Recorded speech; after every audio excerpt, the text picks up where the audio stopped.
Buenas tardes, buenos días. Bueno, nosotros vamos a exponer sobre la hipertensión arterial, dándole un punto de vista desde la medicina tradicional china, específicamente la auriculoterapia. Como pueden observar, los integrantes de Luis Carlos Fajardo, Alejandra Moreno, Angie Yureidi Ortiz y quienes está hablando, Laura Daniela Romero.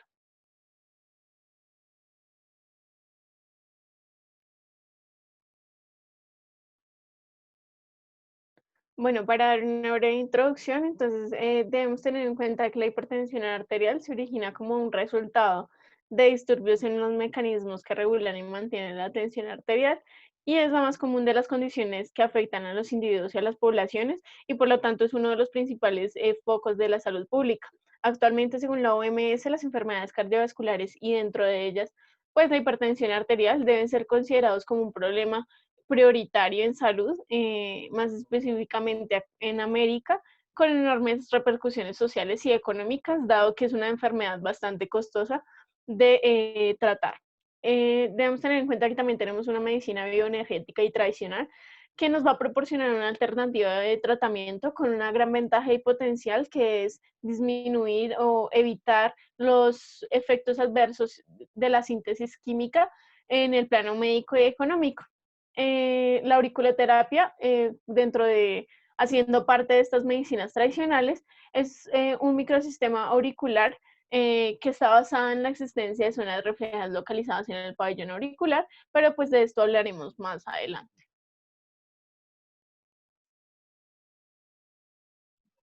Bueno, como justificación, eh, tenemos que la hipertensión arterial pues, constituye una de las patologías más comunes en el quehacer médico e interdisciplinario, estimando que, pues, que afecta a una fracción importante de la población adulta. La mayoría de los pacientes que presentan esta patología recurren a tratamientos farmacológicos, no sin antes pues, percatarse de los beneficios que puede traer la madre naturaleza. Es así como la medicina tradicional china logra una disminución de las complicaciones asociadas a la enfermedad, así como un mayor accesibilidad pues, a estos tratamientos. Por tal motivo, se busca que estas terapias alternativas puedan llegar a mejorar el tratamiento en algunos casos, inclusive a la no utilización de fármacos para beneficiar a los pacientes tanto en costo como en calidad de vida del paciente.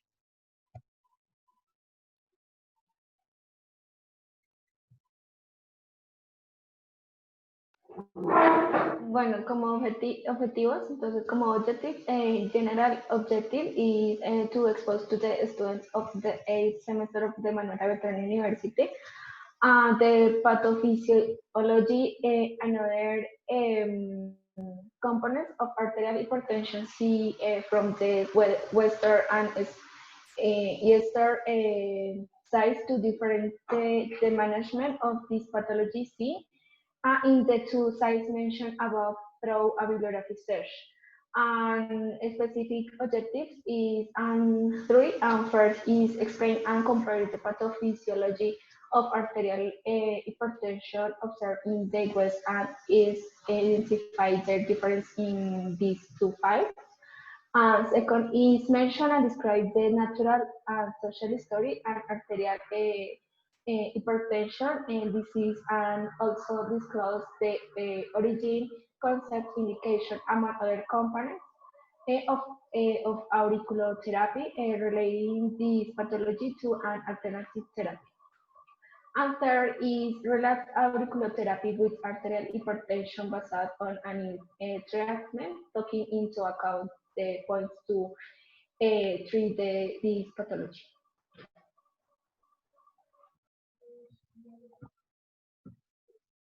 Dentro de pues, la historia natural y social de la enfermedad, tenemos la definición, que pues son todas aquellas cifras de presión arterial elevadas, que se relacionan pues mayor a 120 sobre 80 milímetros de mercurio, que llevan a complicaciones cardiovasculares en un individuo, de acuerdo pues con su perfil de riesgo que puede tener cardiovascular, compromiso del órgano blanco y posiblemente pues presencia de marcadores tempranos de enfermedad.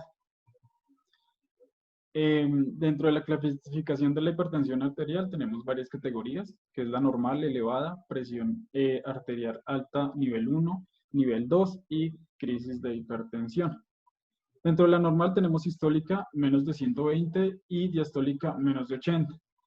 Dentro de la elevada tenemos sistólica de 120 a 129 y diastólica menos de 80.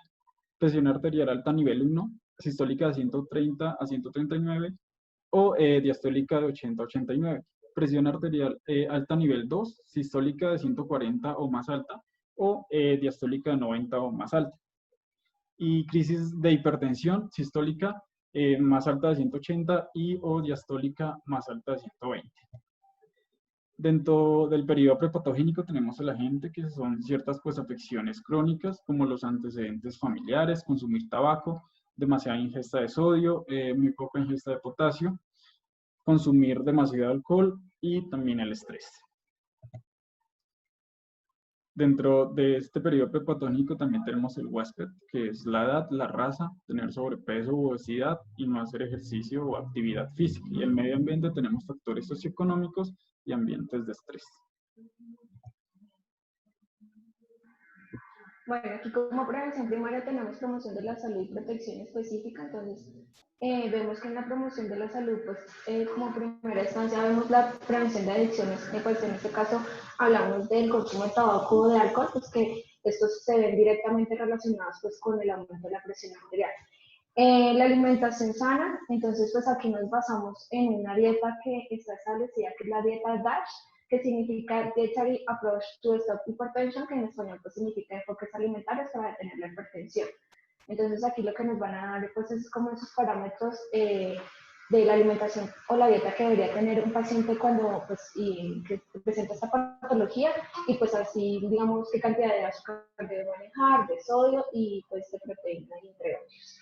La actividad física, pues que esto debería, pues no solamente formar parte de la vida de aquellas personas con hipertensión, sino en general, pero pues digamos, aquellas personas con hipertensión pues disminuyen un poco pues esta patología en la tensión arterial y pues digamos sus condiciones. Las técnicas de relajación, pues la Organización Mundial de la Salud pues, ha mencionado o reconoce pues que la técnica de relajación es un buen método pues para bajar los niveles de estrés y pues esto conduce pues también a las alteraciones cardiovasculares. Como protección específica vemos que pues el control de la presión arterial, esto pues se debe tener muy en cuenta para aquellos pacientes que tienen antecedentes de hipertensión arterial y pues tener un control estricto de la tensión y pues tener en cuenta si puede tenerla o no la puede tener. Reducción del consumo de sodio, pues ya que este es un mineral esencial, pues digamos es el que más se ve afectado entre, digámoslo así, en estos pacientes, pues ya que pues este alto contenido de sodio pues provoca que el cuerpo pues retenga líquidos y pues asimismo pues aumente la presión sanguínea. Y pues la reducción de grasas, pues que esto pues está directamente relacionado pues que contribuye con el sobrepeso y pues la incrementación de asimismo la presión arterial. Y pues una ingesta adecuada de potasio, ya pues que el incremento pues de la presión arterial pues que es inducido por el sodio pues puede potenciarse pues una baja ingesta de calcio o de potasio.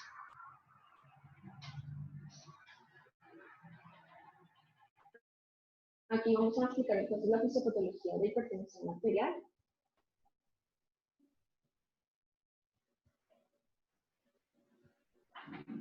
¿Te puedes agrandarlo un poco, por favor?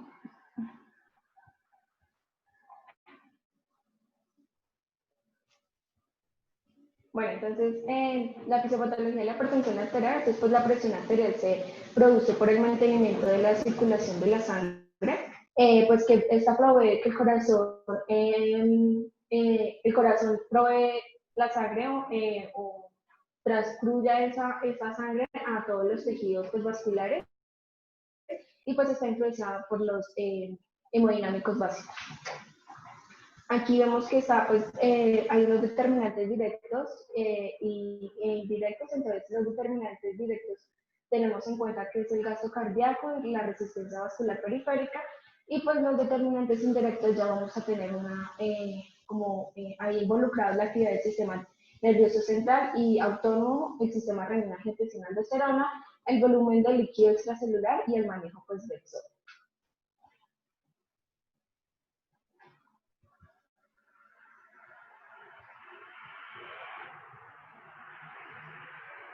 Ay.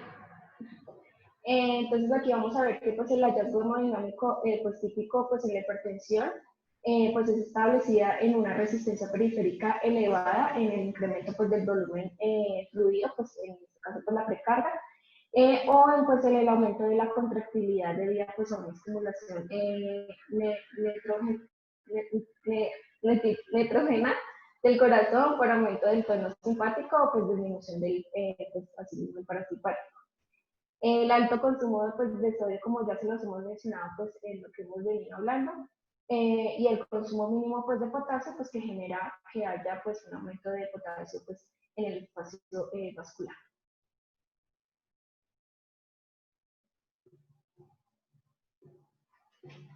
Entonces aquí pues lo que les decía del aumento del sodio y pues asimismo este déficit o genera del potasio o hace que haya un aumento en la osmolaridad plasmática. Esto pues hace que se absorba agua y pues por medio de esa pues activa el sistema renina-angiotensina y pues la liberación de ADH. Dado eso, pues el riñón pues lo que quiere hacer es mostrar o aumentar la tensión arterial y pues aumentar el volumen del espacio vascular, también pues va a absorber sodio y pues así mismo pues va a absorber agua.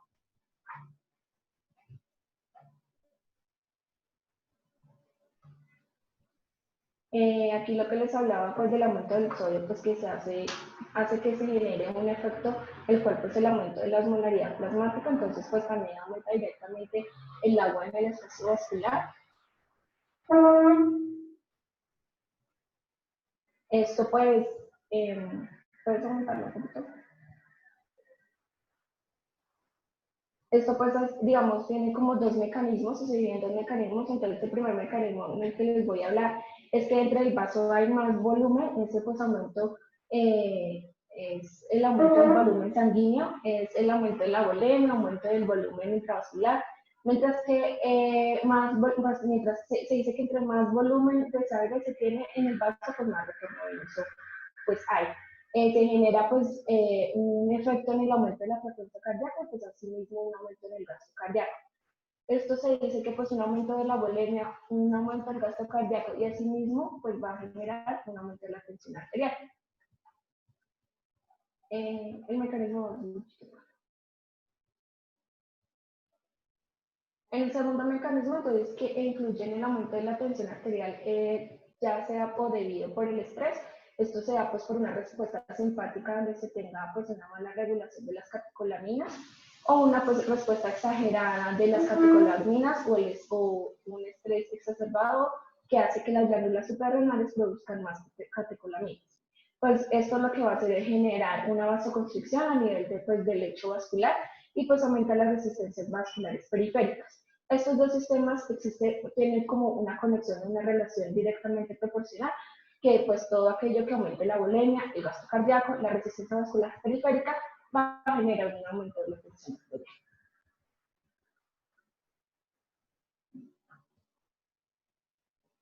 Aquí les voy a mostrar pues otros mecanismos que pueden aumentar la presión arterial, entonces son 4. Entonces, primero les voy a explicar el sistema de endotelina, el sistema neurogénico, factores humorales y pues dejé como al final el sistema renina-angiotensina de aldosterona pues para mostrárselos mediante una imagen.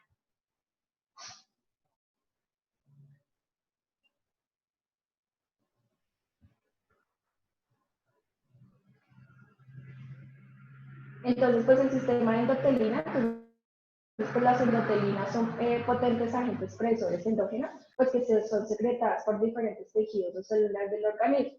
Aquí hay una clasificación de la endotelina, pero entonces nos vamos a basar solo en la endotelina 1, pues que es la que nos da a dar importancia pues en este tema de la tensión arterial. Entonces la endotelina 1 pues es sintetizada predominantemente por el endotelio vascular y esta pues lo que hace es inducir a una vasoconstricción, también se encuentra en una proinflamación, profibrosis y tiene pues una acción también potencialmente inhibitoria. Este pues es muy importante ya que es un factor de regulación del tono vascular y pues participa en la remodelación vascular.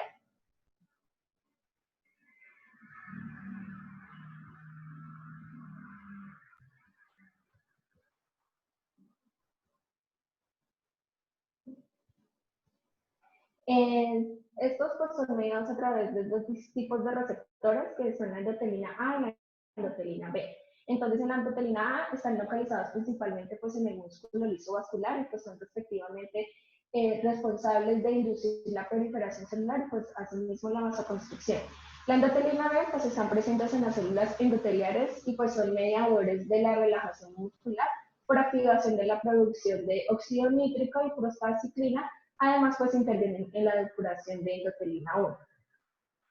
Estas dos, lo que van a hacer pues es que el sistema endotelina está involucrado esencialmente pues con la hipertensión arterial y otras patologías como la hipertensión pulmonar, arteriosclerosis, la estenosis coronaria, falla cardíaca, cardiopatías y por la insuficiencia renal.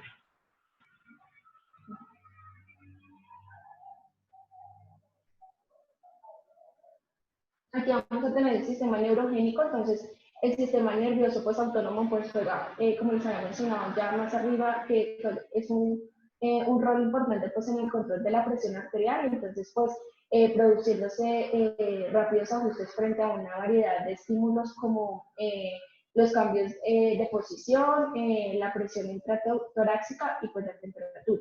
El sistema nervioso pues controla la presión a través de dos como subtipos o clasificaciones, podríamos decirlo. Entonces, por medio de los reflejos neurogénicos y a través del mantenimiento del tono simpático vasomotor. Estos dos lo que van a hacer es que el control simpático de la circulación tanto refleja como el tono vascular.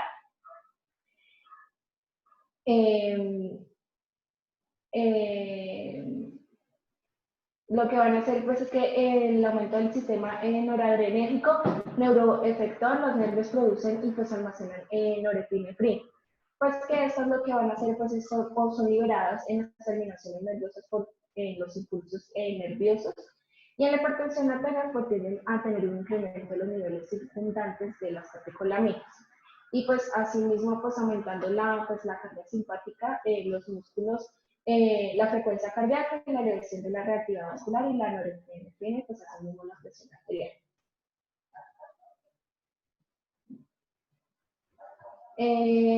Por efecto pues final o por lo que podríamos decir al final de este sistema neurogénico, entonces pues la constricción arteriolar y venosa lo que hace generar un mayor gasto cardíaco y pues alterando pues la relación normal de presión-volumen que les había mencionado también anteriormente, digamos que si había una gran bulimia, un aumento de la bulimia, un aumento de la gasto cardíaco, sino un aumento de la tensión arterial. Aquí lo que les voy a hablar es del estrés repetitivo, una respuesta exagerada que se puede dar por el sistema nervioso simpático y pues que incrementa la actividad de la renina plasmática, pues influyendo a su vez pues en la captación de sodio y pues asimismo elevando la presión arterial de forma persistente.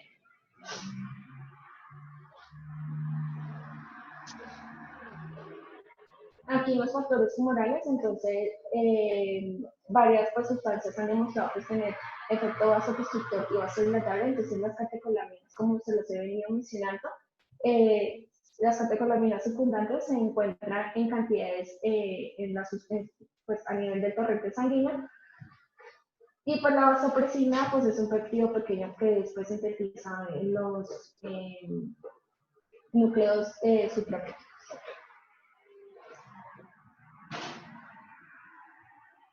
Entonces, en las catecolaminas, entonces, pues, actúan en los receptores alfa-1 adrenérgicos de las células musculares lisas e inducen pues, la vasoconstricción, pero pues también pueden inducir una vasodilatación a través pues, de los receptores adrenérgicos betados en los lechos vasculares del músculo esquelético o del hígado. Esto todo lo que van a hacer es el resultado o el incremento de los niveles de catecolaminas en el plasma y en un aumento en el tono vascular sistémico.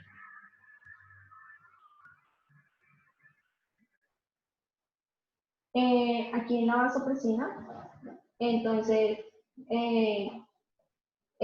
lo que va a hacer es, va a interactuar o sintetizado, perdón, a nivel del hipotálamo y pues sobre todo pues en las terminaciones nerviosas de la glándula pituitaria.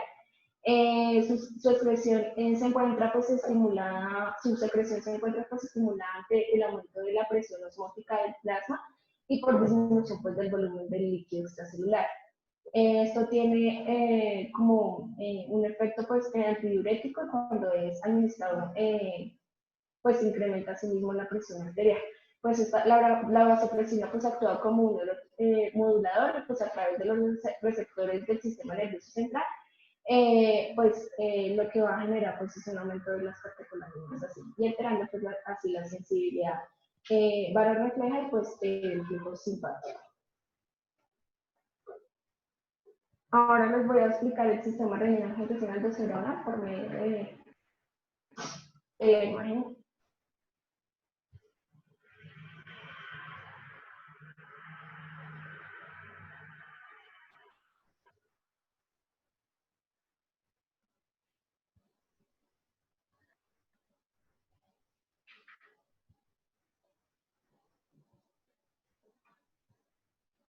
Bueno, aquí entonces pues el sistema renina-angiotensina-aldosterona pues tenemos claro que pues este sistema juega pues un rol muy importante pues en la regulación de la presión arterial y pues del balance de sodio y sodio-potasio. Entonces hablamos que cuando hay una hipoperfusión renal o cuando pues disminuye el flujo renal o la presión a nivel de riñón, lo que ocurre es que el riñón lo que va a hacer es segregar o liberar renina a nivel pues, del aparato juxtaglomerular y pues la renina pues es una enzima en la que lo que va a hacer es catalizar la reacción del angiotensinógeno, que pues es un péptido producido por el hígado. La renina lo que va a hacer es convertir ese angiotensinógeno que libera o produce el hígado, lo que va a convertir es en angiotensina 1. Luego de esto, esa angiotensina 1 va a convertirse en angiotensina 2. Esto es gracias a la enzima convertidora de angiotensina que pues esto se da, o este mecanismo o esta conversión se da específicamente en el pulmón o más específico en el endotelio. Esta angiotensina 2 pues va a tener muchos efectos que son pues estimular la hipófisis de la glándula pituitaria pues, para producir o secretar ADH y pues asimismo pues eso es lo que significa que va a haber una retención de líquidos. Actúa en los receptores de angiotensina 2 tipo 1 del músculo liso vascular y pues produce lo que va a producir una vasoconstricción pues para asimismo aumentar la presión arterial. La glándula suprarrenal va a promover pues, la liberación de aldosterona, actuando pues en el túbulo colector, actuando a nivel del túbulo colector y pues esa secreción de aldosterona pues lo que va a generar o el efecto que va a hacer es retener agua, sodio y pues va a secretar o va a eliminar el riñones y potasio y pues esto es lo que hace es que aumente pues el volumen sanguíneo. Va a producir vasoconstricción de la arteriola aferente y diferente, pero este mecanismo o esta vasoconstricción se va a ver más afectada o un mayor efecto en la arteriola aferente, pues lo que va a generar una disminución del filtrado glomerular.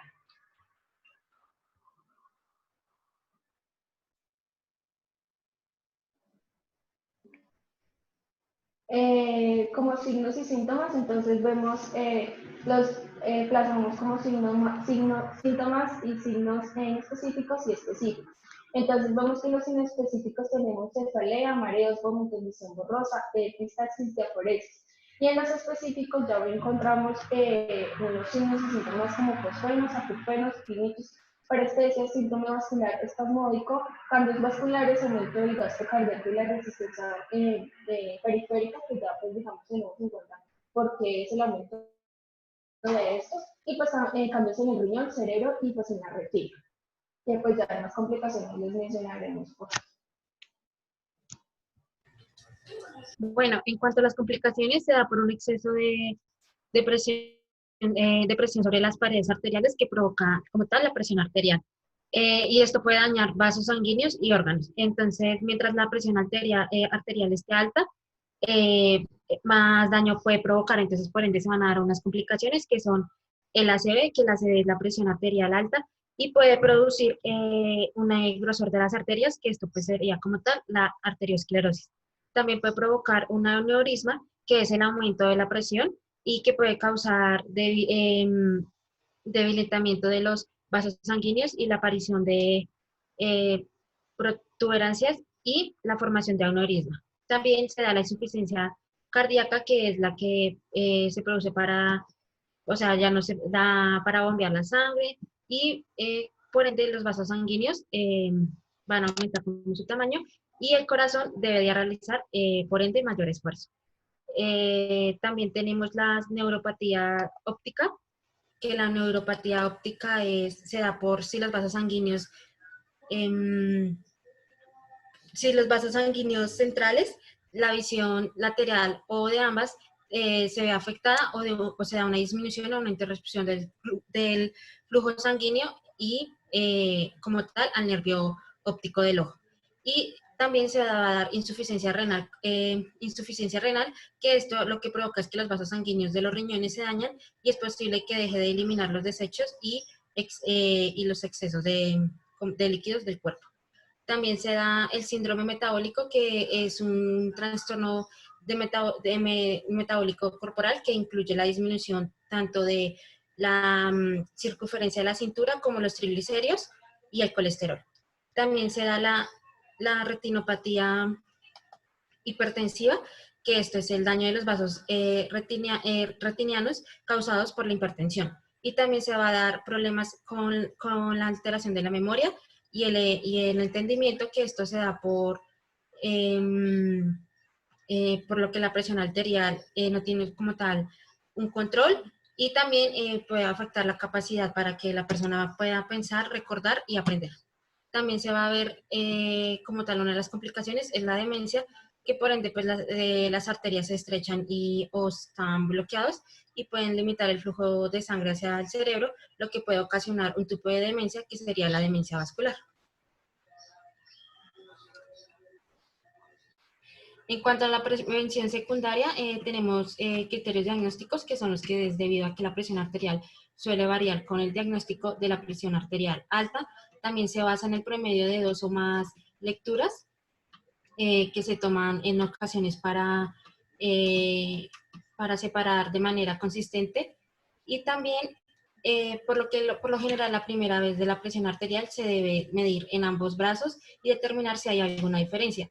Y también se debe de realizar un control de la presión arterial mínimo por 24 horas, que sea un control ambulatorio como tal. En cuanto a la exploración cardiovascular, la auscultación cardíaca y la valoración de pulsos periféricos, descartan también está descartar la coartación aórtica y la auscultación pulmonar y exploración abdominal. Y por último, pues tendríamos como la valoración del fondo del ojo para la evaluación del grado de afección vascular. En cuanto a los criterios, también continuando con la prevención secundaria, tenemos criterios diagnósticos que pues, se pueden evidenciar en la tabla, que son pruebas básicas y pruebas opcionales. En cuanto a las pruebas básicas, tenemos el hemograma, la glucemia en ayunas, el perfil lipídico, la creatinina, el sodio, el análisis de orina y tenemos la electrocardiografía. También como pruebas opcionales tenemos el electrocardiograma, el urato sérico y la consciente de albúmina.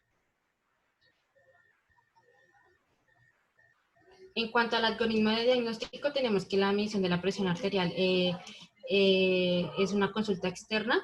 Entonces, pues van a haber una presión arterial con unos valores mayores al 140-90 milímetros de mercurio. Si es confirmada, se debe realizar una historia clínica con los exámenes paramédicos y si no es confirmada, se deben modificar los estilos de vida y como tal, volver a hacer una revaloración. Entonces, pues como ya les dije que si era confirmada, pues la hipertensión sería esencial o no esencial. Entonces, si es esencial, se da una clasificación y una estratificación que puede llevar a una etapa 1, a una etapa 2 o a una etapa 3. En cuanto se da para la etapa 1, se va a ver si es controlada o no controlada. Entonces, si es controlada, continuar con la modificación de los estilos de vida y evitar que haga como tal otra consulta. Y si no, se modifican los estilos de vida y de control, se modifican los estilos de vida y el control mensual. Y también depende de eso, pues se va a ver si está controlada o no está controlada. Entonces, si la controla, se debe seguir como tal un control. Y si no, pues se hacen se hace los ajustes de tratamiento.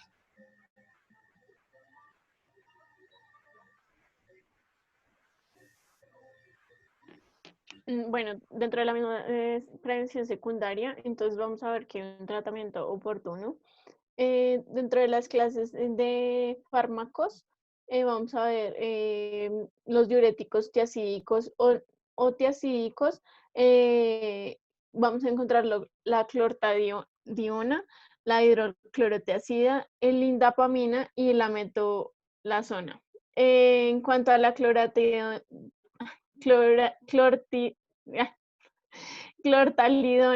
vamos a encontrar una dosis usual rango miligramos día. Vamos a encontrar 12.5 a 25 miligramos día con una frecuencia diaria de una vez, o sea, cada 24 horas. Y dentro de algo que hay que decir de este medicamento, entonces, esta se refiere sobre la base de la vida media prolongada y la reducción comprobada de la CBD. Dentro de lo que tenemos que decir de la hidroclorotiazida, entonces la dosis usual son 25 a 50 miligramos día y esta se va a dar con una frecuencia diaria de una vez al día. La indapamida vamos a dar 1.25 a 2.5 una vez al día y la metoslazona de 2.5 a 5 miligramos día una vez al día. Para este grupo de medicamentos es necesario monitorear para detectar hiponatremia o hipocalcemia, ácido úrico y niveles de calcio. Usar con precaución en los pacientes con antecedentes de gota aguda, a menos que el paciente esté en tratamiento para reducir pues, el mismo ácido úrico. En cuanto al otro grupo, tenemos los indicadores de la ECA. Aquí vamos a encontrar el benacepril, que vamos a dar en un rango usual de 10 a 40 miligramos día, de 1 o 2 veces diarias. El captopril, que es 12.5 a 150 miligramos día, de 2 veces a 3 veces día. El enalapril, de 5 a 40 miligramos día, 1 o 2 veces al día. El fosinopril, de 10 a 40 miligramos día, una vez al día. El lisinopril, de 10 a 40 miligramos día, lo vamos a dar una vez al día. El moxipril, de 7.5 a 30 miligramos día, de 1 a 2 dosis diarias. Y el perindopril, que es de 4 a 16 miligramos día, que se va a dar una vez al día. Para este grupo de medicamentos debemos tener en cuenta que no se lo debe usar en combinación con BRA o inhibidor directo de renina. Existe un mayor riesgo de hipercalcemia, especialmente con los pacientes con ERC o en aquellos con potasio en suplementos o medicamentos ahorradores de potasio. Existe un riesgo de insuficiencia renal aguda en pacientes con estenosis bilateral severa de la arteria renal. Debemos tener en cuenta que no debemos usar si el paciente tiene antecedentes de angioedema o con inhibidores de la ECA y evitar su uso en pacientes embarazadas.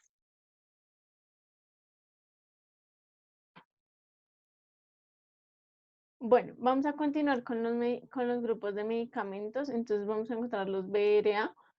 Acá vamos a encontrar el asilsartán, el candesartán, el eposartán, el irbesartán, el losartán, el olmesartán, el telmisartán y el valsartán. Digamos que aquí pues ustedes van a poder ver la dosis usual en miligramos día, como les venía comentando en la diapositiva anterior, y la cantidad de veces que usualmente se dan en el paciente. Digamos que para no alargarnos, voy a darles como las recomendaciones que se deben tener en cuenta con este tipo de medicamentos, que es no se debe usar en combinación con los inhibidores de la ECA o inhibidores directos de renina. Debemos tener en cuenta que existe un mayor riesgo de hipercalcemia en la ERC o en aquellos que toman suplementos de potasio o medicamentos que ahorran potasio. Tener en cuenta que existe un riesgo de insuficiencia renal aguda en pacientes con estenosis bilateral severa de la arteria renal.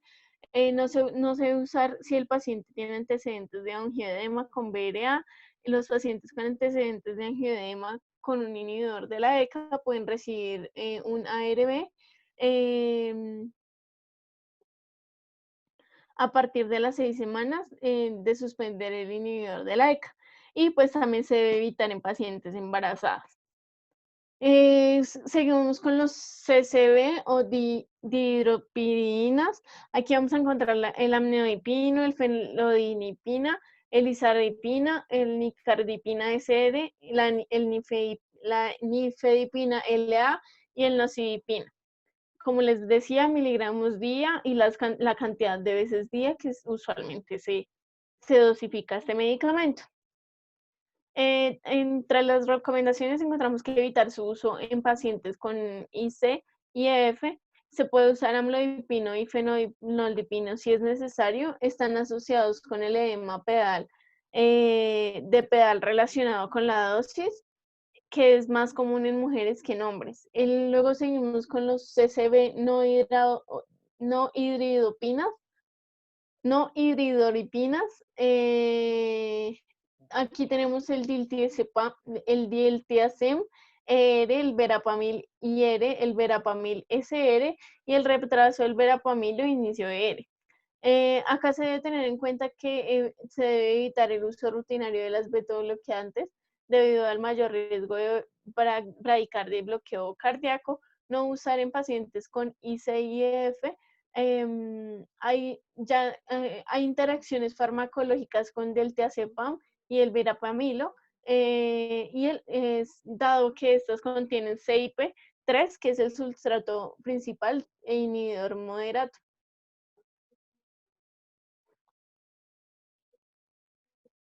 Entonces continuamos con los diuréticos de ASA. Aquí vamos a encontrar el bumetanida, la furosemida y la torsemida.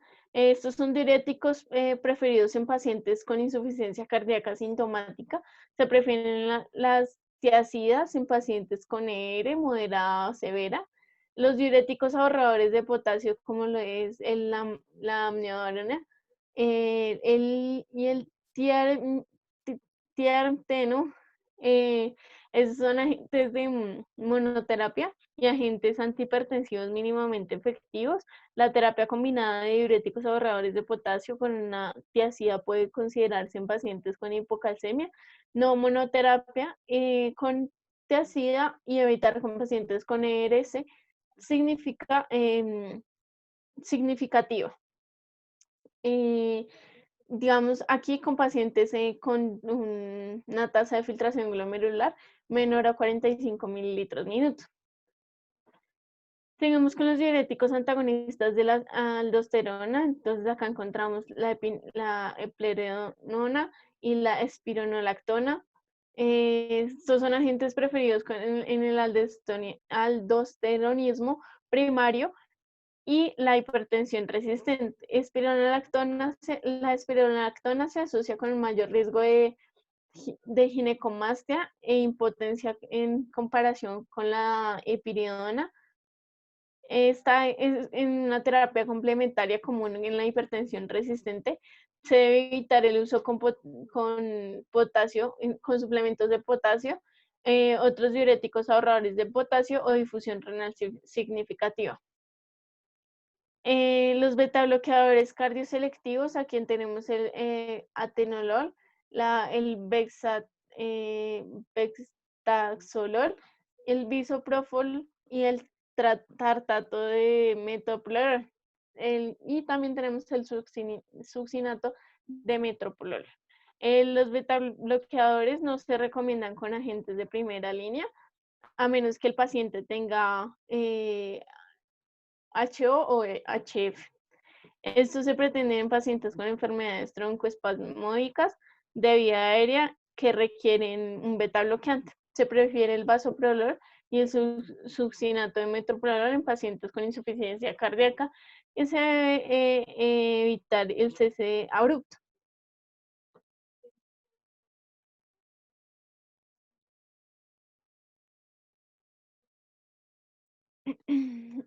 Aquí entonces vamos a continuar.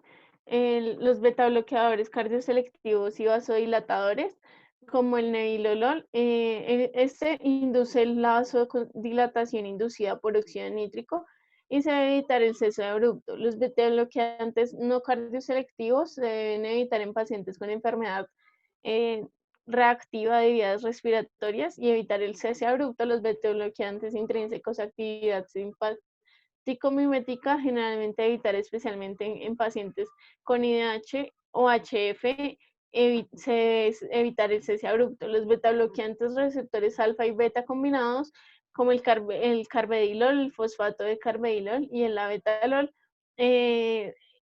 entonces el carvedilol es preferido en pacientes con insuficiencia cardíaca OF y se debe evitar el cese abrupto. En cuanto al inhibidor directo de la renina, que es el alisquiren, no se debe usar en combinación con inhibidores de ECA o BRA.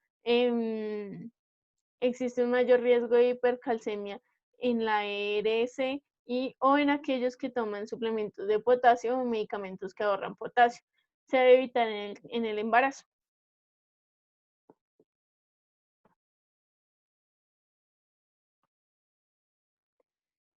En cuanto a los alfa-1 bloqueadores, la doxazonina, la prazosina y la terazocina, entonces estos están asociados a la hipotensión ortostática, especialmente en los adultos mayores, pueden considerarse agentes de segunda línea en pacientes con HPV concomitante.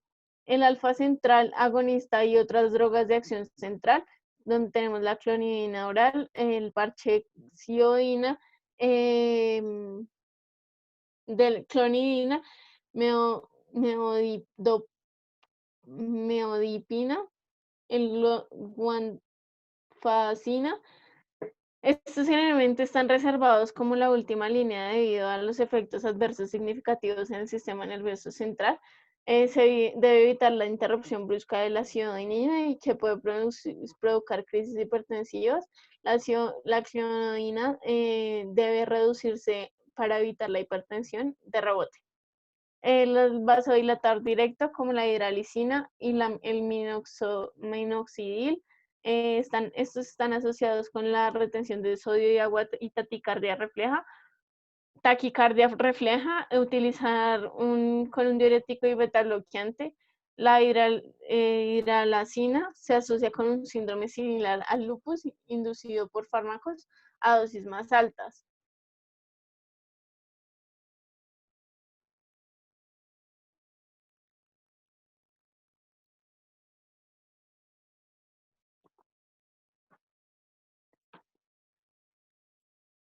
Bueno, entonces acá tenemos la prevención secundaria y aquí vamos, como podemos continuar viendo con cuanto a los medicamentos. Entonces estamos viendo un diagrama en donde vemos las posibles combinaciones de tipos de fármacos antihipertensivos. En las líneas verdes continuas son las combinaciones preferidas, la línea verde discontinua es la combinación útil con algunas limitaciones. La línea negra discontinua son las combinaciones posibles, pero menos bien probadas. Y la línea roja continua son las combinaciones no recomendadas. Entonces, como podemos ver, acá está el diagrama y ustedes pueden ver qué medicamentos son recomendadas las combinaciones y cuáles no son tan combinables y cuáles otras pues tienen limitaciones.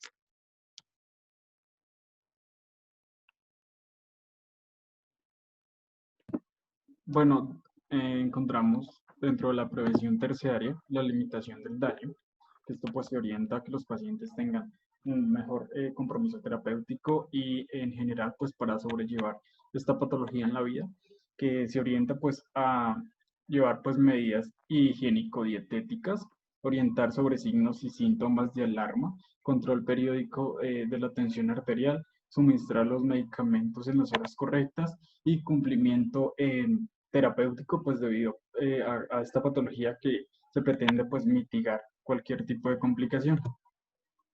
También tenemos la rehabilitación, que sus puntos pues se integran también en poder reubicar o restablecer la vida o la cotidianidad del paciente de forma normal. Entonces, se va a hacer a través de la reintegración de su vida laboral y social, la actividad física, la nutrición estricta, grupos de apoyo, terapias físicas y ejercicio, vinculación a grupos comunitarios, evitar pues el aislamiento que se ve pues muy común y proporcionar información sobre las asociaciones que puede tener las personas o los pacientes con esta patología.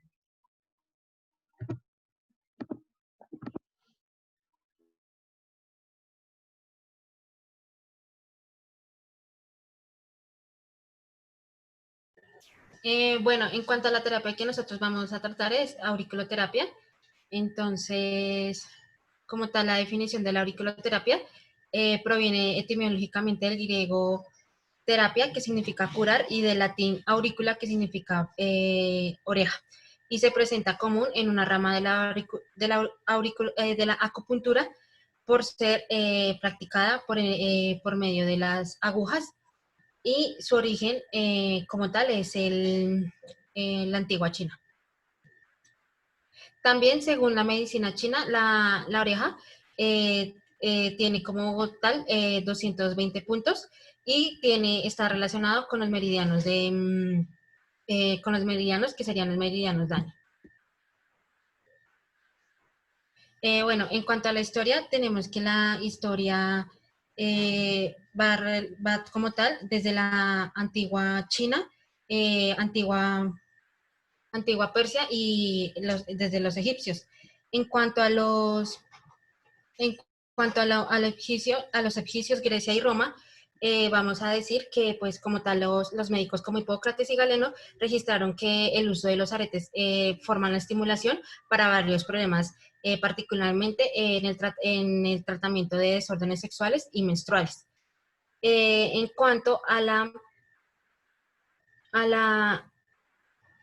en el momento de la antigua Persia, que fue más o menos en los 200 después de Cristo, se da la caída la caída de Roma. Entonces pues acá se hace como tal un mejoramiento de la auriculoterapia, y entre estos existía un tratamiento médico para el dolor de la ciática por medio de las cauterizaciones en la oreja.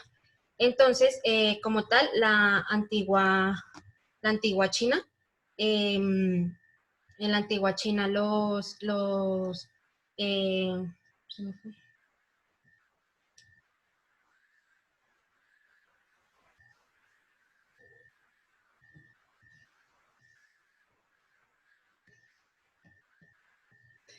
como tal, en la antigua China, los procedimientos que se estaban relacionando con la auriculoterapia comienza desde su historia en la antigua China con el Huang Ting, que comienza la descripción del tratado de la medicina del emperador amarillo, haciendo una relación a través de los meridianos entre los años de 1698 y 2598 a.C. Pues ahí, como ya les decía, pues la auriculoterapia, pues como tal, fue desde la antigua China. Pásala. En cuanto a la anatomía del pabellón auricular, entonces tenemos que el oído está situado por debajo de la región temporal, por delante de la región mastoidea y por detrás de la articulación temporal mandibular y de la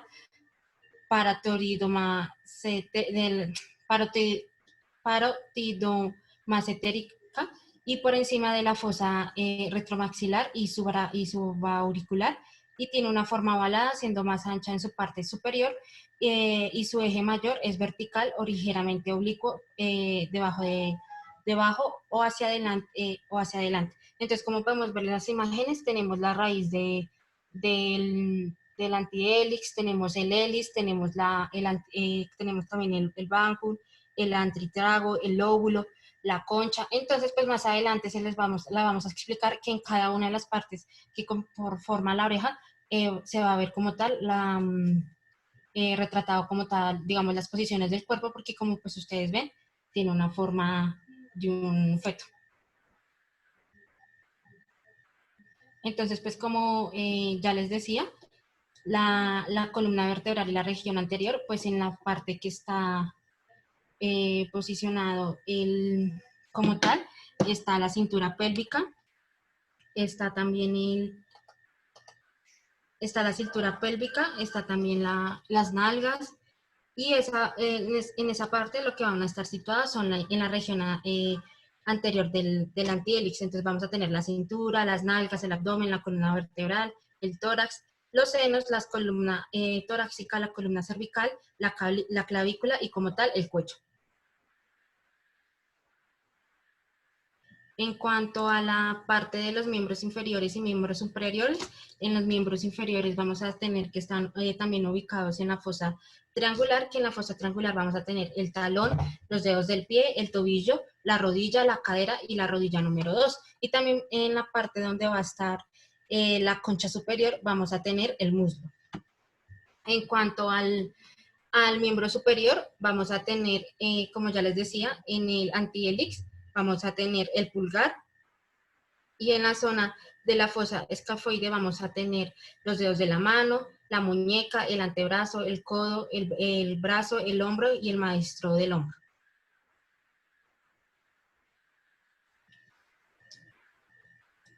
En cuanto a la cabeza y cráneo y cara, vamos a tener los que van a estar ubicados en la parte de la concha inferior y en el lóbulo. Entonces también van a estar también en la parte de la depresión inferior del trago. Entonces en esta parte vamos a tener lo que es el occipucio, el sien, la frente, el vértex,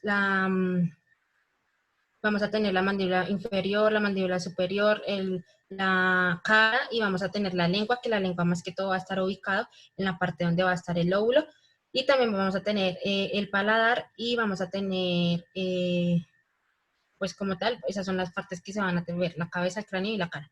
En cuanto a los órganos sensoriales, pues en la parte donde está el trago, en esa zona, van a estar el oído externo, la nariz externa, la nariz también interna, los trastornos auriculares, o sea, ahí se pueden tratar los trastornos auriculares, y también en la parte del lóbulo vamos a tener ubicado el ojo y el oído interno. En cuanto al sistema digestivo y los órganos torácicos, qué pena. Ay, qué pena. Vamos a tener que en la parte de la raíz del hélix vamos a tener el recto, en la parte donde está el orificio del audito externo vamos a tener la boca y el estómago. Y vamos a tener también el intestino delgado, pero el intestino delgado estaría en la parte de la concha, pero como la concha que está como en la parte iniciando. Y también tendríamos el duodeno, el intestino delgado y el intestino grueso. En cuanto a los órganos torácicos, vamos a tener el diafragma, el corazón, la garganta, la laringe, la tráquea, y vamos a tener el pulmón, y vamos a tener como tal la tonsila, que la tonsila está ubicada en el lóbulo, pero en la parte como superior como tal del lóbulo. En cuanto a los órganos abdominales, en la parte donde está la saliente del hélix, vamos a tener el apéndice 1 y el apéndice 2 va a estar un poquito más en la parte como inferior. Y en cuanto al apéndice 3, va a estar más que todo llegando a donde está el inicio de como tal del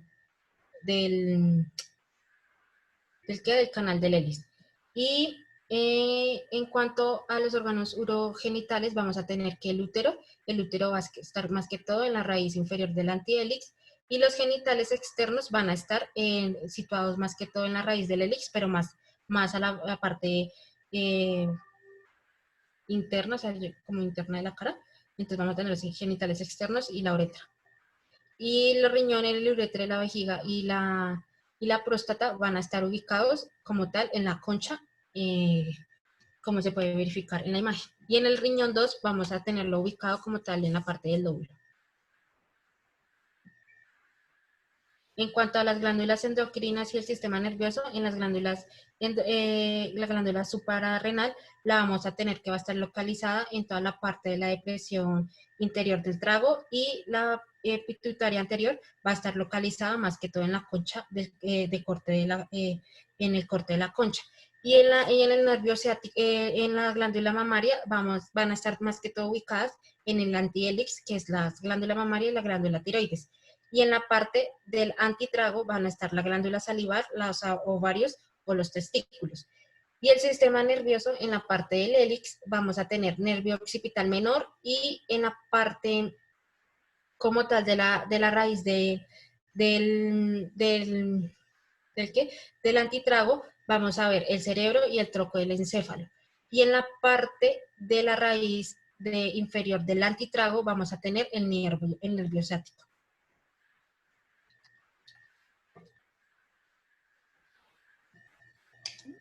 Bueno, entonces vamos a dar inicio a la auriculoterapia según dándole una vista desde la embriología. Entonces, vamos a iniciar diciendo que Paul Noyer propuso que la inervación del sistema nervioso en el pabellón auricular correspondía a los tres tipos primarios de tejido que se encuentran en el embrión en desarrollo. Estas tres capas diferentes de tejido embriológico, vamos a encontrar acá el tejido ectodérmico, el mesodérmico y el endodérmico.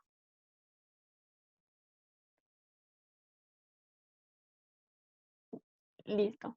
Entonces, dentro de esta imagen, entonces debemos tener en cuenta que en realidad los cuatro nervios principales que inervan la oreja humana, la aurícula está cubierta por completo por una delgada capa de piel que contiene nervios ampliamente ramificados, y todas las áreas anatómicas del pabellón auricular están relacionadas con el tejido ectodérmico.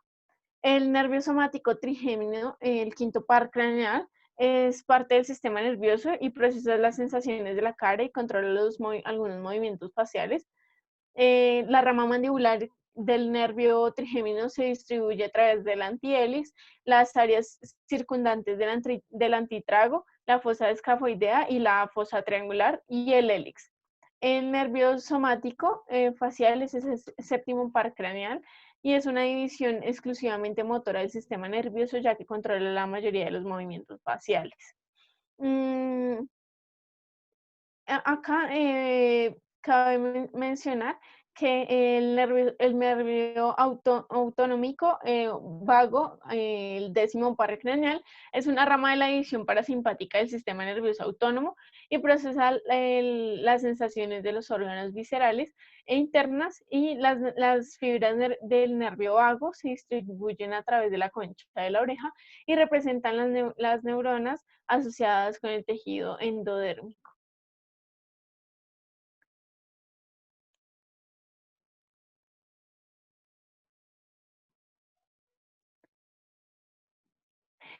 Bueno, aquí dentro de este cuadro, entonces queda más sencillo entender la representación auricular de las capas del tejido embriológico y darle una clasificación en cuanto a los tejidos que les venía diciendo, el endodérmico, el mesodérmico y el ectodérmico.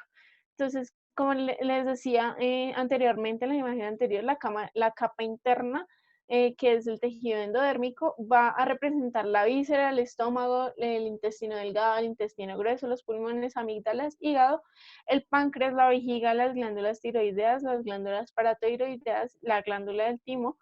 Y en cuanto al tejido mesodérmico, vamos a encontrar como la capa media, y aquí vamos a encontrar los huesos, músculos estriados, tendones, ligamentos, vaso, las gónadas, el antihélice y el antitrago de la oreja, la cresta central, la región del nervio trigémino. En cuanto al el tejido ectórmico, que es la capa externa, vamos a encontrarlo como la piel, el pelo, las glándulas sudoríparas, los nervios periféricos, la médula espinal, el tronco encefálico, la corteza cerebral, la glándula suprarrenal. Esto lo vamos a encontrar en el lóbulo, la concha de la cola del hélix y el trago de la oreja, y en el borde externo la región del plexo cervical.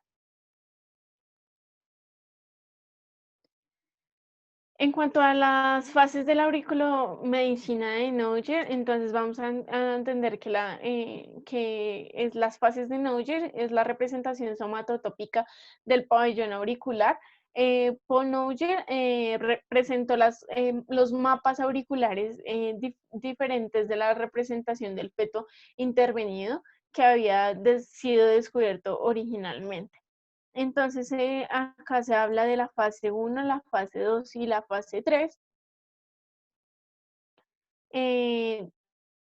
¿La puedes pasar un segundo, por favor?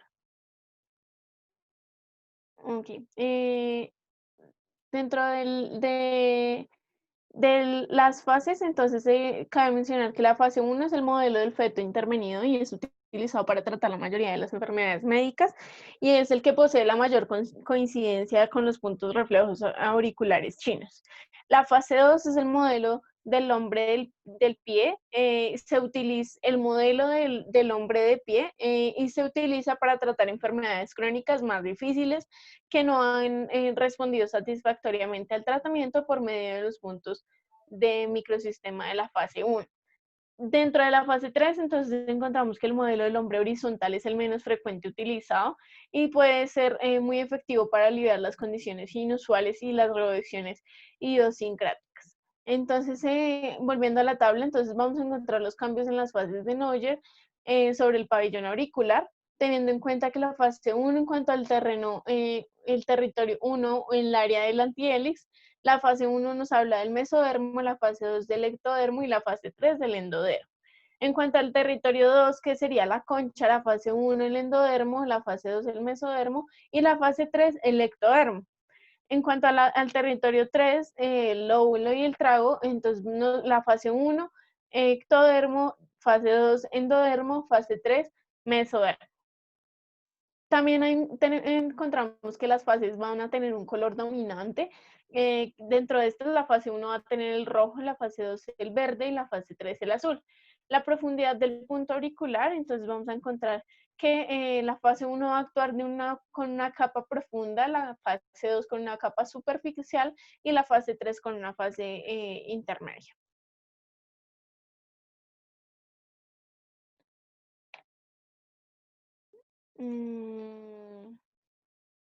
Bueno, entonces acá también encontramos que hay una cartografía. La cartografía, entonces vamos a hablar que el francés Dr. Paul Noyer entre 1954 y 1956 fue el primero en crear la cartografía detallada del pabellón auricular. Está basada en la idea de que el pabellón auricular es una representación compleja del cuerpo humano y está basada en la idea de que la oreja es una representación pues básicamente del feto humano de una manera, digámoslo así, al revés, como ustedes lo pueden ver. Entonces el lóbulo vendría siendo la cabeza, el hélix vendría siendo la columna vertebral del feto y asimismo ahí dentro digamos que del cuerpo del feto se van a ubicar los órganos y asimismo se pueden ubicar los puntos de auriculoterapia.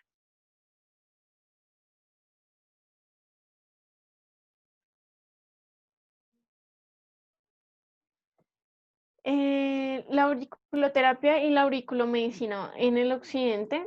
Entonces vamos a tener en cuenta pues que en el occidente la auriculoterapia prácticamente se conoció con la visita del presidente de Estados Unidos, Richard Nixon, a China en 1972. En 1973, Michael Smith en Nueva York realizó un estudio clínico en el cual utilizó la acupuntura en pacientes adictos a opioides, la cocaína, cigarrillo y alcohol.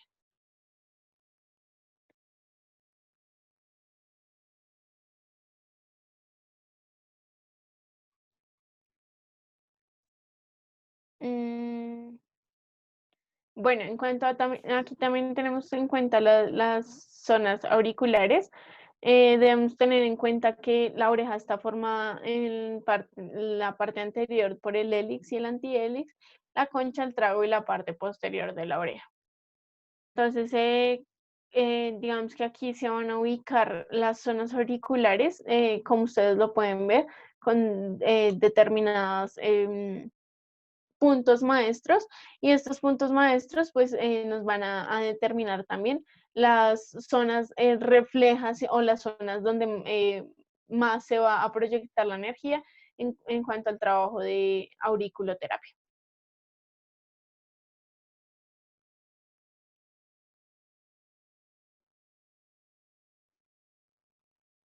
En cuanto a los tipos de auriculoterapia, tenemos que la auriculoterapia es uno de los tipos que es auriculoterapia con agujas, auriculoterapia con imanes, auriculoterapia con láser, auriculoterapia con quinoa, auriculoterapia con piedrecitas, masaje auricular también es un tipo de auriculoterapia. También está la auriculoterapia con estímulos eléctricos, también está auriculoterapia con calor o cauterización con un tipo de instrumento que sea como tal de calor.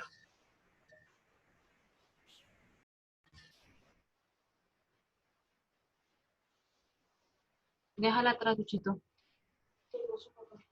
En cuanto a las ventajas e indicaciones, tenemos que las ventajas puede tratar las enfermedades tanto agudas como crónicas y pues como tal es una técnica que es fácil de aplicar. Y las indicaciones tenemos que es una terapia que refleja como todas las terapias de este tipo y en el momento pues va a cesar como tal el estímulo y cesa el estímulo y cesa el efecto. Perdón, se me había ido el internet. Pásalo, Luchito.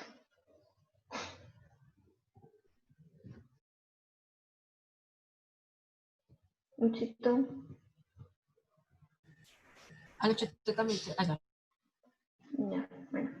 Entonces, como indicaciones, les voy a mencionar una. Entonces, tenemos, digamos, con problemas de dolores de cabeza, alergias, problemas ginecológicos y dolores menstruales, estreñimiento, enfermedades crónicas, lesiones deportivas, dificultad para la salvación, ansiedad y estrés, falta de concentración, depresión, dolor pues, en el nervio ciático, o como se conoce la ciática, y dolor de espalda, hipertensión arterial, obesidad, y pues ayuda pues para a perder de peso.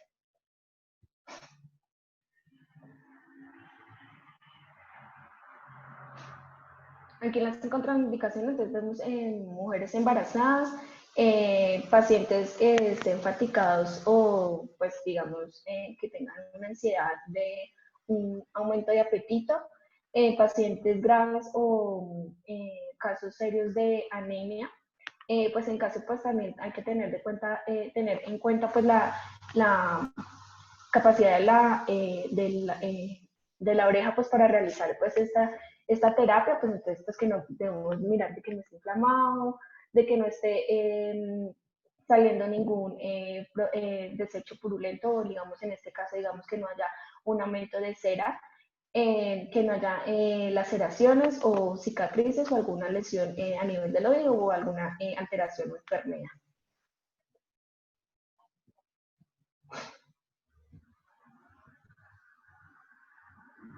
Bueno, entonces aquí, digamos, vamos a empezar un poco más a relacionar la auriculoterapia con la hipertensión arterial. Entonces vamos a empezar con unos conceptos básicos pues, para tener en cuenta de lo que vayamos a hablar en el transcurso, pues lo que nos falta. Y pues además de que ahorita mencionaremos los síndromes pues de la hipertensión relacionados pues a nivel de la medicina tradicional china. Entonces vamos a ver que pues existe un para la medicina o para, mejor dicho, el lado oriental. Existe un Tao que se manifiesta, digamos, a su vez por medio de dos principios, tanto Yin como Yang, que es como pues esa figurita negra con blanco que vemos ahí, pero entonces aquí esta como ciencia nos dice que cualquier cosa pues que exista tiene algo tanto yin como tiene tanto yang. Entonces, hablamos de yin, pues que predomina los fenómenos o seres que poseen características similares a las del agua. Entonces, ahorita les hago la relación. Y el yang que predomina en los que poseen pues características propias del fuego. Entonces, aquí el yang lo ven como algo pequeño que sería, y el yang sería algo grande. El yin sería algo como tímido, el yang sería algo como emocionado o imperactivo, podríamos decir. Entonces son cosas así, polos opuestos por decirlo así, pero pues que para ellos estos dos es un complemento unificado pues de algo. El término ki para referirse o pues se refiere este concepto pues generalmente pues que ki significa energía y pues es fundamental pues para adaptar formas diferentes de los diferentes fenómenos o pues seres que pues se consideren o pues los que consideren pues esta medicina oriental.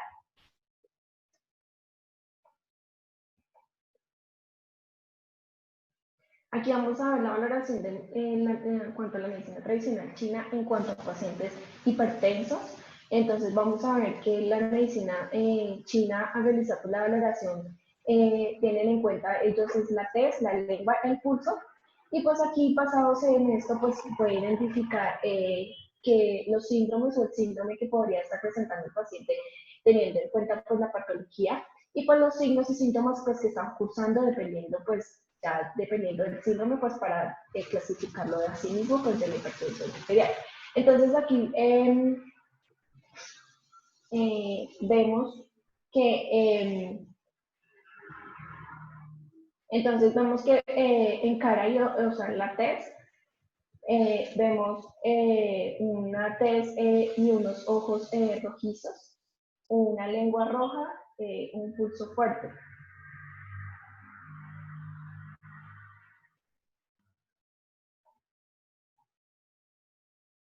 En los síndromes, entonces, aquí, como les decía, la clasificación de los síndromes, ellos lo clasifican en la hipertensión arterial en 11 síndromes. Entonces, estos síndromes, entonces, el primero, pues, como lo observamos, es el ascenso de yang de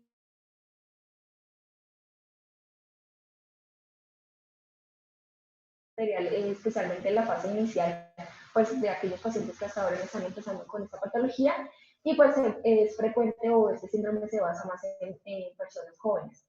Las manifestaciones clínicas, ya que pues de cada síndrome tiene una manifestación clínica, por eso ahí uno se basa en los signos y síntomas para poder clasificarle el síndrome. Entonces la manifestación clínica de acá pues vemos una presión arterial alta, cefalea, mareo, acufeno, sordera, visión borrosa, sequedad, mucosa, insomnio, astenia, dinamia, cuello rígido. A nivel de la lengua, vemos una lengua pálida, ligeramente roja, y pues en los bordes roja, pues en los bordes, no tanto en la parte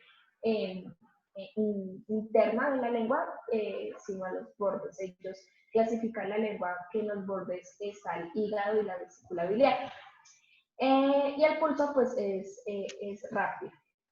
El segundo síndrome vemos que es el viento de hígado. Entonces aquí vemos que es un síndrome, pues también ellos lo identificaron un síndrome común en la hipertensión arterial, pero en la fase media. Pacientes que ya han pasado o han cursado esta patología y ya tenían un diagnóstico o más diferencial o un tratamiento ya manifestado en estas personas y pues se consideran personas ya mayores. Las manifestaciones clínicas aquí es la presión arterial alta, cefalea frontal y temporal, mareo, vértigo, visión borrosa, entumecimiento pues, de alguna extremidad o de todas las extremidades, irritabilidad. A nivel de la lengua vamos a ver una lengua pálida, ligeramente roja, asimismo en los bordes, como les mencionaba, ya que pues, el síndrome es un viento de hígado. El pulso vamos a ver, lo vamos a ver de una forma rápida. Aquí les vamos a explicar un poco, más adelante les vamos a explicar mediante un diagrama o una imagen que ellos clasifican los reinos mutantes para entender por qué, digamos, hígado, ¿sí? Fuego en hígado es el tercer síndrome, entonces vemos que pues este síndrome ellos consideran que no es muy común en la hipertensión, pero igual ellos lo consideran apropiado. Se produce pues en la fase inicial y en la fase media. Las manifestaciones clínicas son presión arterial alta, irritabilidad, acufeno, sordera, cefalea, trastornos en el sueño, estreñimiento con deposiciones. Vemos una lengua ya totalmente roja y con sabor amarilla, pues en el pulso vamos a ver un pulso lleno y rápido. El cuarto síndrome, vamos a ver un estancamiento de ki del hígado, entonces se produce más en la fase media y tardía. Manifestaciones clínicas que podemos ver en este síndrome es pues, la presión alta, cefalea, mareo, epistaxis, distensión hipocóndrica, depresión. En la lengua vamos a ver los bordes rojos y pues un pulso rápido. El quinto síndrome, vamos a ver un hígado. Síndrome es hígado que invade el vaso. Este también tampoco es un síndrome frecuente. Sus manifestaciones clínicas son cefalea, distensión hipocóndrica, irritabilidad, astenia, dinamia. Vemos una lengua roja en los bordes y pues a nivel del centro de la lengua. Pulso pues va a ser de forma rápida. El sexto síndrome es la flema que pues obstruye los orificios y los vasos sanguíneos. Entonces aquí vamos a ver que pues aparece en la fase tardía de la hipertensión arterial. Con frecuencia pues, se manifiesta a niveles de colesterol alto, con mayor frecuencia en pacientes geriátricos.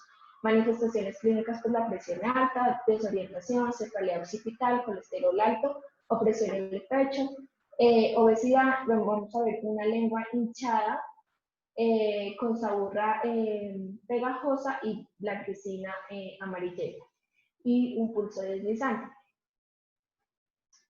Pásalo, muchachos.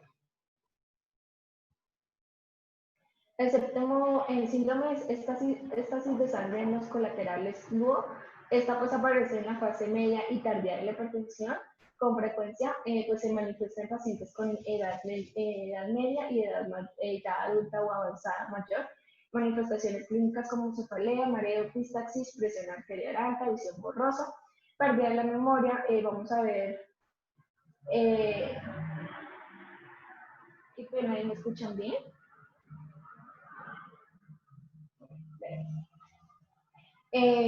La lengua va a ser morada, un pulso cuerda o agitada y pues filiforme.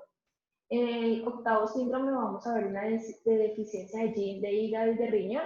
Aquí se observa pues en la fase tardía de la hipertensión arterial en combinación pues con el síndrome de plenitud como exceso del yang del hígado, o un síndrome que ya les mencioné, flema o estasis de sangre. Sus manifestaciones clínicas son como mareo, visión borrosa, acufeno, sequedad de la garganta, lumbalgia. Vamos a ver una lengua roja y sin sabor, un pulso fino, flotante y vacío. El noveno síndrome es la deficiencia de Ki y de Yin. Entonces aquí vemos que este síndrome aparece en la fase tardía de la hipertensión arterial, en combinación con un síndrome de plenitud como ascenso de yang de hígado o flema o estasis de sangre, como ya lo había mencionado anteriormente. Estos síndromes, manifestaciones clínicas como cefalea, presión arterial alta, visión borrosa, dolor torácico, acufeno. Vamos a ver una lengua pálida sin sabor y un pulso flotante vacío y débil por la deficiencia de Ki. El décimo síndrome es la deficiencia de yang de vaso y de riñón. Aquí vamos a observar, este síndrome se observa en la fase tardía de la hipertensión arterial, pues en combinación asimismo del síndrome de plenitud como pues ascenso de yang de hígado, o el síndrome de flema o estasis de sangre. Las manifestaciones pues de este síndrome puede ser lumbalgia, debilidad en las rodillas, debilidad en alguna extremidad, una tez blanca y brillante. Vamos a ver una lengua pálida y húmeda y un pulso profundo débil. Y el último síndrome es la desarmonización o desarmonía de los vasos penetrante y director. Aquí pues este síndrome aparece en la fase tardía de la hipertensión arterial. Esta también está combinada con un síndrome de plenitud como ascenso de llanto de hígado o el síndrome de flema o estasis de sangre.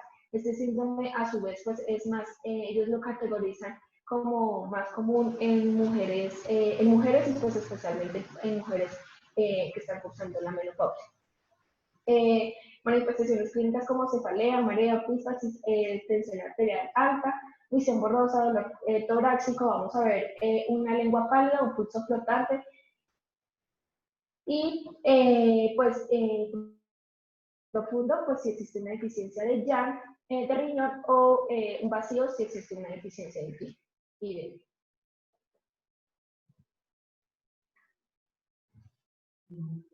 Bueno, vamos a iniciar. con la fisiopatología de la hipertensión arterial según la medicina tradicional china.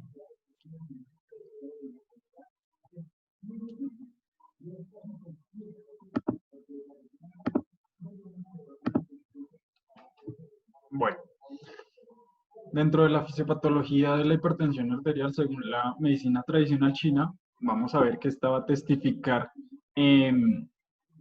dos factores fundamentales que generan pues un estado de hipertensión arterial, que son el aumento del viento interno y la humedad. Estos van a consumir paulatinamente la esencia del agua de los riñones y van a conllevar a que se deprima la acción que ésta puede llegar a ejercer dentro del reino del fuego. Cuando existe un exceso de humedad, esta frena la actividad del agua y por tanto no va a existir un recambio de líquidos y por ende pues la volemia va a disminuir su eliminación.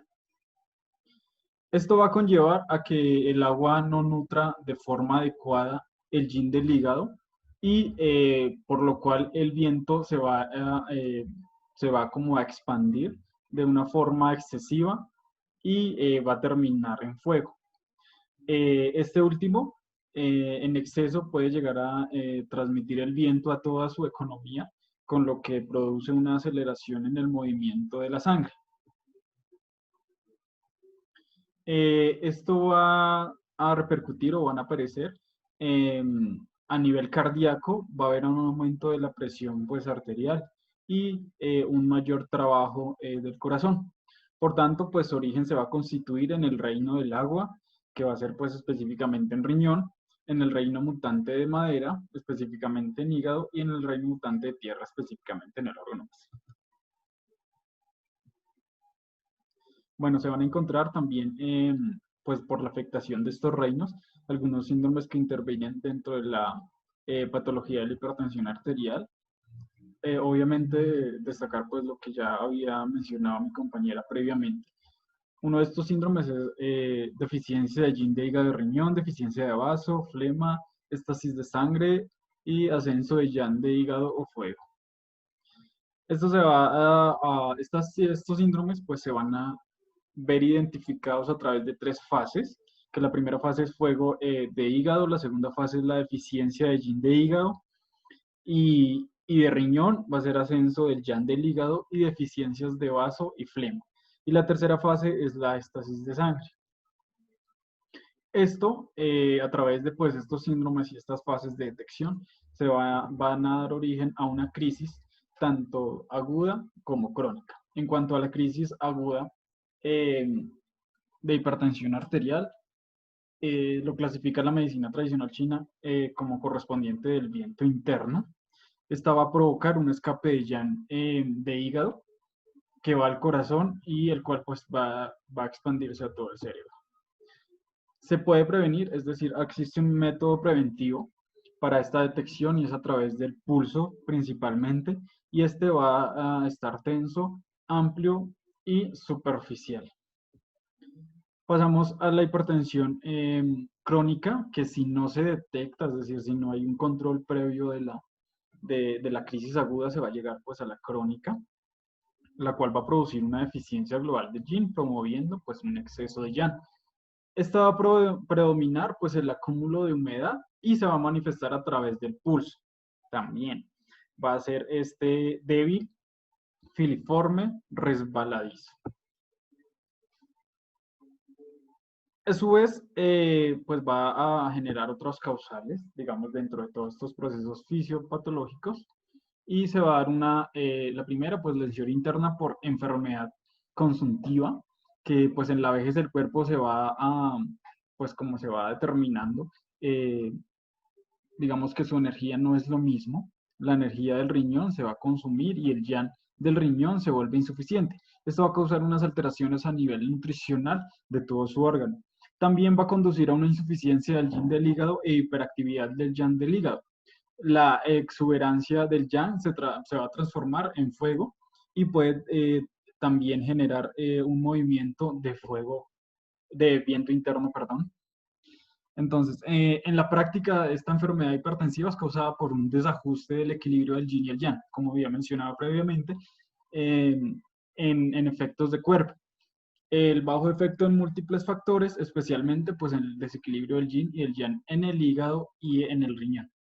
Entonces, si la enfermedad no sana, con el tiempo se puede lesionar tanto el yin como el yang. Y si el yang del riñón no es suficiente, el yang del hígado va a ascender generando una deficiencia abajo y exceso arriba. Estos dos desajustes van a crear un síndrome de doble deficiencia de yin y de yang. Vamos a otra causal, que es la irregularidad alimenticia, ya que los hábitos alimenticios irregulares, el ayuno prolongado, abusar del consumo de alimentos muy condimentados, dulces o muy grasos, en comer y beber sin límite puede llegar a lesionar el vaso y al estómago de tal manera que se genere una humedad turbia en todo el interior. Esta humedad turbia con el tiempo se va a acumular y también puede transformar el calor. Este calor consume los líquidos transformándolos en flema.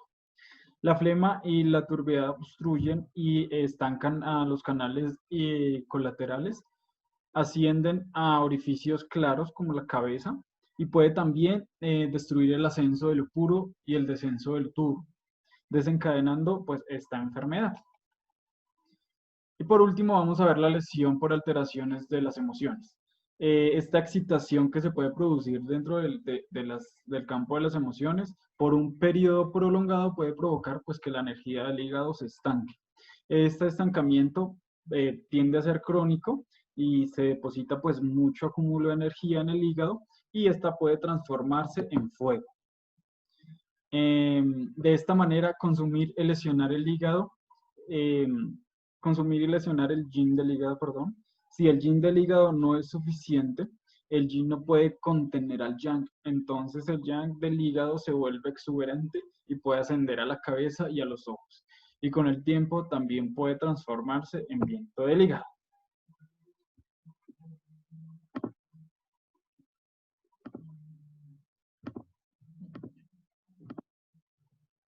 Bueno, continuando, pues ya dejando claro la fisiopatología.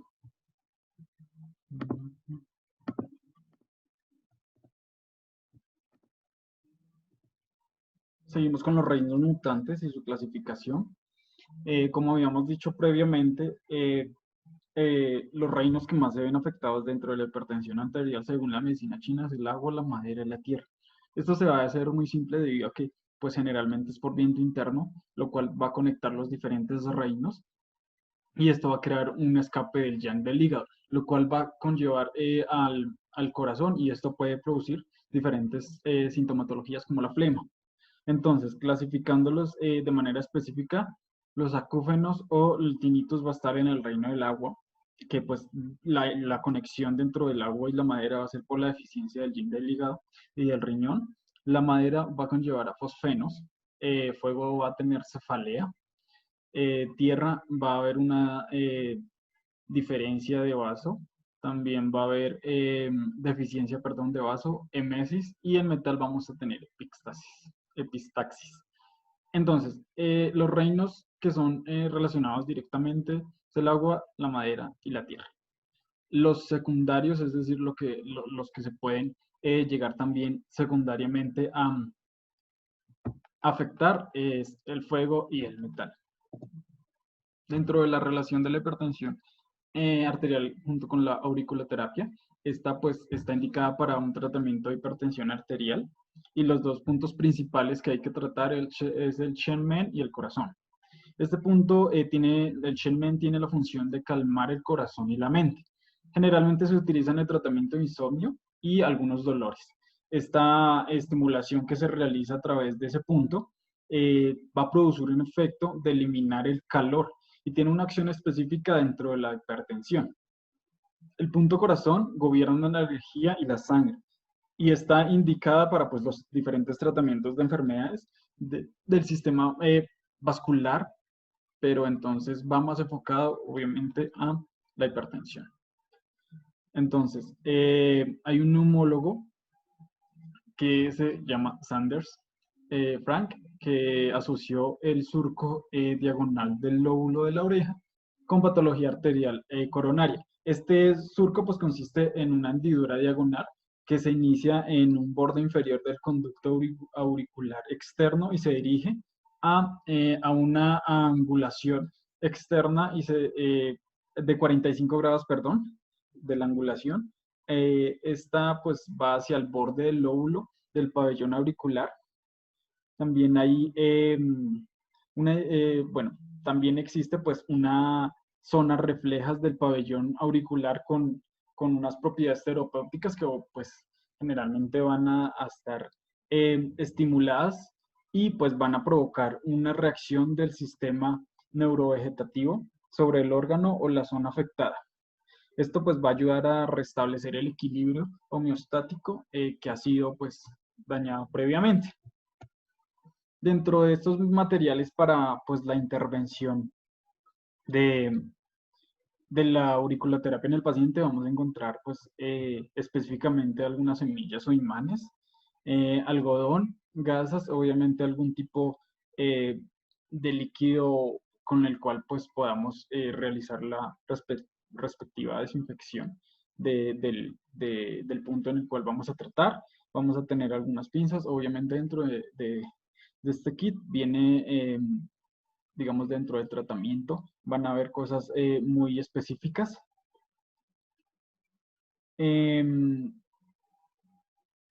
Entonces, perdón.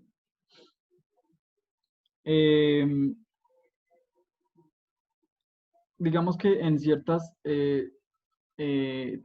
terapias, algunos tipos de personal sanitario van a utilizar como las semillas de nabo específicamente.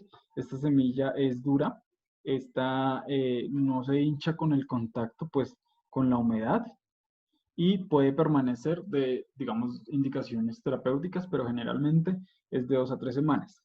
También se pueden utilizar los balines, que pues actualmente se encuentran varios tipos. Uno es el balín con baño de oro, que es recomendable cuando pues se requiere pues un estímulo para llegar a tonificar. También existe el balín de plata, que pues es recomendable cuando se necesita un estímulo para dispersar, lo contrario pues al balín de oro. Y el balín de acero, que pues se utiliza en cualquier enfermedad, ya que tiene solamente pues la acción de estímulo en el punto. Por lo tanto, pues puede actuar de dos formas, como tonificante o como dispersante. Bueno, en cuanto a los puntos, en el tratamiento pues se van a utilizar generalmente agujas filiformes de tipo chinche o granito, semillas e imanes, dependiendo pues del terapeuta. En la estimulación del punto, la aguja se va a insertar sin que traspase el cartílago y se puede usar la electropuntura. El tiempo de estimación que se determina en el estado de la enfermedad, pues es la tonificación de 10 a 15 minutos, la sedación de 20 minutos a 72 horas, o colocar pues durante 4 días y descansar 3 días para pues volver a reiniciar con el ciclo del tratamiento. Este tratamiento se lleva a cabo diariamente o pues cada tercer día por un periodo de 7 a 10 días, si no son agujas permanentes. En el caso de las agujas permanentes, estas se deben dejar 30 días. Cuando se utilizan semillas, se pueden dejar por 7 días y luego cambiar hacia la otra oreja.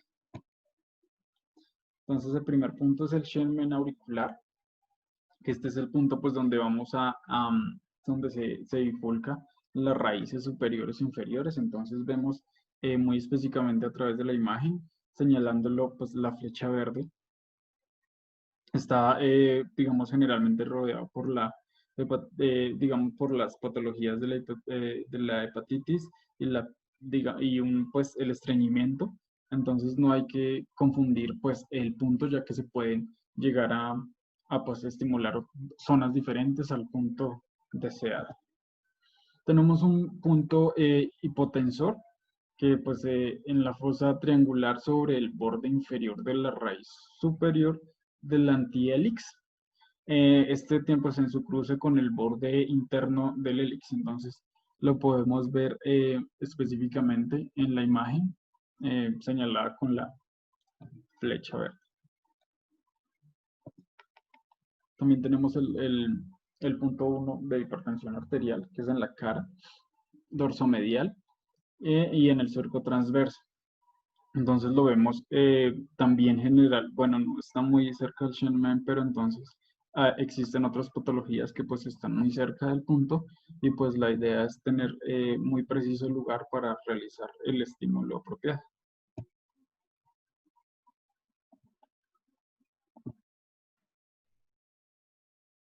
Bueno, otro punto que vamos a observar es hipertensión arterial 2, entonces lo vemos ubicado con la flecha verde, pues digamos, pues la indicación que vamos a dar para todas las imágenes para tener en cuenta, digamos, todos esos puntos que se pueden manejar a nivel de la oreja, pues es nuestro punto a identificar. Aquí pues vamos a observar que en la cara externa pues del trago, a nivel de la base por debajo pues del punto de hambre, que pues está, hay punto así denominado, punto hambre. Entonces es como el origen o la forma como nos podemos familiarizar con este punto o podernos ubicar.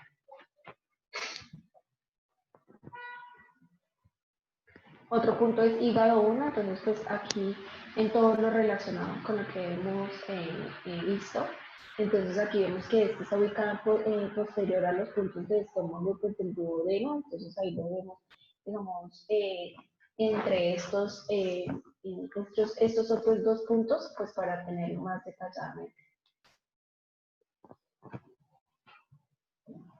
Otro es hígado 2, entonces aquí lo vemos ubicado en el dorso de la oreja lateralmente al punto o cerca al punto vasto 2, entonces aquí ya vemos que este punto no está, digamos, de alguna manera, por decirlo interna, en la oreja, sino alrededor o en la parte lateral.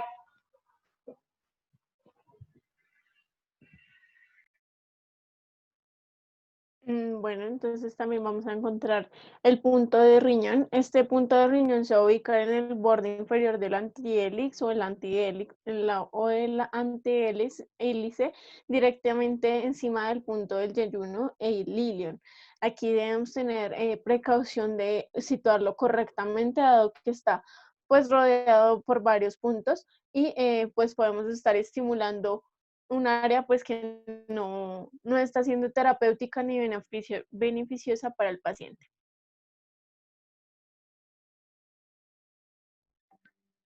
Como otro punto encontramos también el corazón 1 en el centro de la concha inferior. Aquí pues debemos tener la precaución del paciente bien ubicado, que no se vaya a mover mucho, sino debemos ubicar bien el punto y tener precaución con el oído interno. El corazón 2 está situado en la cara externa del trago por debajo del punto oído del punto del oído externo. Y por último, aquí encontramos el corazón 3. El corazón 3 va a estar en la cara dorsomedial en la eminencia triangular.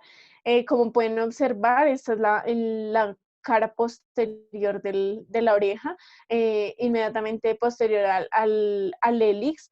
Y aquí vamos a encontrar el punto 3 de corazón.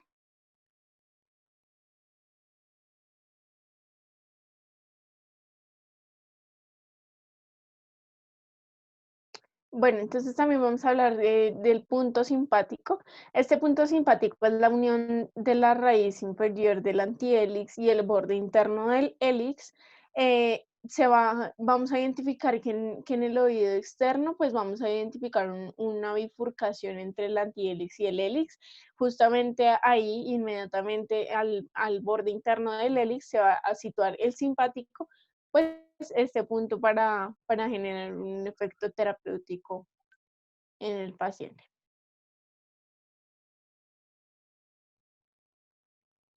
también vamos a poder hacer sangría. La sangría es una punción en el ápice auricular. En este caso, se va a realizar doblando la oreja verticalmente sobre sí misma.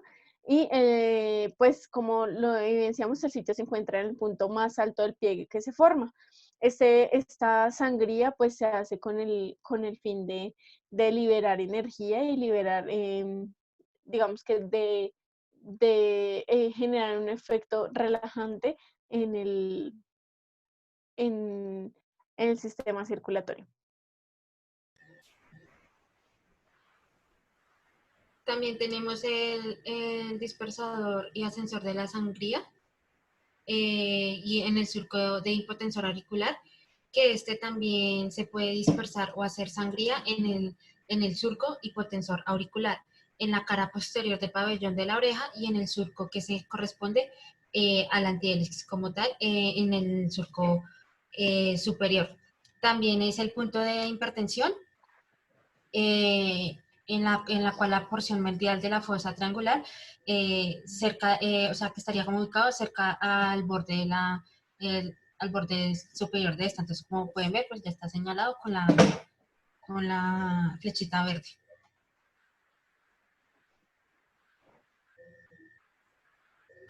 Bueno, y en cuanto a las conclusiones, pues se pudo lograr identificar por medio del trabajo conceptos, tratamientos tanto orientales como occidentales y como tal el abordaje para un control previo o después y durante la rehabilitación con pacientes que tengan afección de hipertensión arterial. Y pues por ende se van a tratar los puntos que pues ya fueron como dichos anteriormente, que son el CHEN, el corazón, hígado, corazón 1, hipertensión 1, hipertensión 2. Y pues estos van a ayudar a como tal manejar el control. Bueno, muchas gracias por su atención. Muchas gracias por todo. Muchas gracias.